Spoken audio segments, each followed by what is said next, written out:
Le temps, c'est sans doute la force la plus universelle, la plus intime aussi, à laquelle on est tous confrontés. Il rythme nos vies, mais en même temps, il nous échappe tout le temps. Aujourd'hui, on va plonger dans cette relation si particulière, parfois un peu douloureuse, c'est vrai, mais aussi incroyablement créative que l'humanité a tissée avec le temps qui passe. Honnêtement, qui n'a jamais eu ce désir un peu fou, ne serait-ce que pour un instant?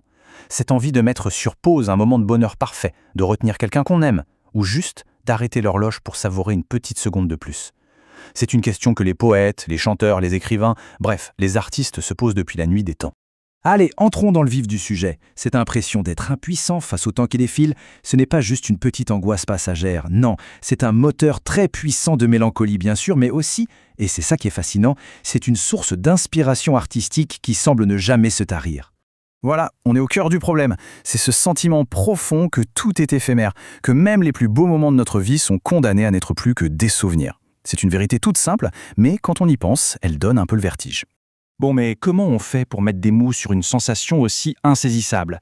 Eh bien, c'est justement là que l'art entre en jeu.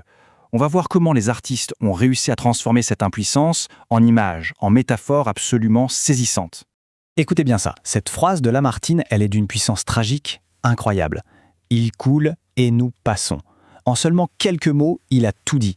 On ressent cette dérive, cette fatalité, cette absence totale de point d'ancrage dans l'existence. Et cette image de l'océan, elle est hyper parlante, non? On serait comme des navigateurs perdus sur un océan infini qui est le temps, sans jamais pouvoir jeter l'ancre nulle part. C'est une illustration juste parfaite de cette détresse romantique face à l'idée que rien ne dure. Mais attention, cette impuissance, elle n'est pas seulement abstraite.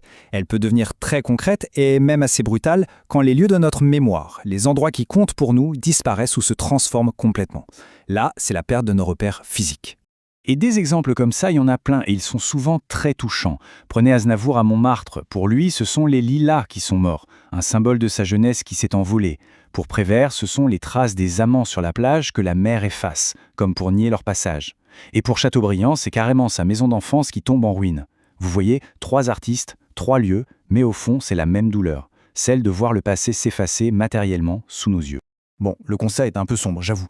On pourrait vraiment croire qu'on est juste condamné à subir passivement cette fuite en avant. Mais la vraie question, la question cruciale, c'est est-ce qu'il y a des moyens de résister? Et la bonne nouvelle, c'est que la réponse est oui. Face à cet oubli qui menace, face à ce néant, l'être humain a toujours cherché des stratégies pour lutter. On peut en distinguer principalement 3. Alors voilà les 3 pistes qu'on va explorer ensemble. D'abord, se tourner vers la nature, comme pour lui confier nos souvenirs. Ensuite, utiliser la création artistique, pour graver les choses dans le marbre en quelque sorte. Et enfin, une méthode plus subtile, peut-être même plus puissante, la résurrection par les sens. La première stratégie, c'est presque une prière. L'idée, c'est que puisque notre mémoire peut nous faire défaut, on va se tourner vers ce qui nous semble éternel, la nature.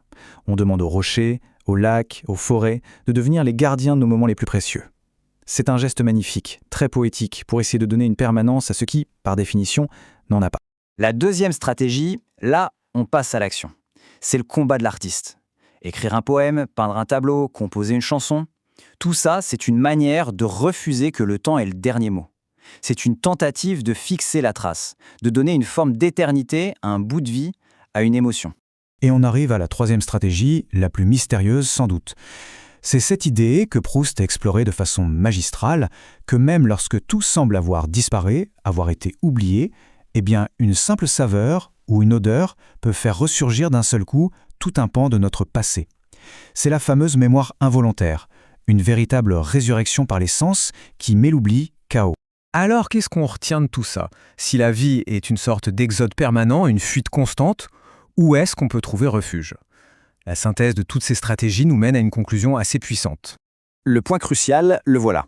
Notre véritable rempart contre la disparition et le néant, ce n'est pas d'essayer d'arrêter le temps, ça c'est impossible, c'est de se construire des refuges. Et ces refuges, ce sont la mémoire, qu'elle soit volontaire ou sensorielle, et la création, l'écriture, l'art sous toutes ses formes. Et tout ça, ça nous laisse avec une dernière question, une question plus personnelle finalement. Face à cet océan des âges, face aux lilas qui meurent et aux traces qui s'effacent, quel est le port que l'on se construit soi-même? Quelle est la trace qu'on choisit de laisser ou de chérir? C'est peut-être ça finalement, la plus belle question que l'art nous pose.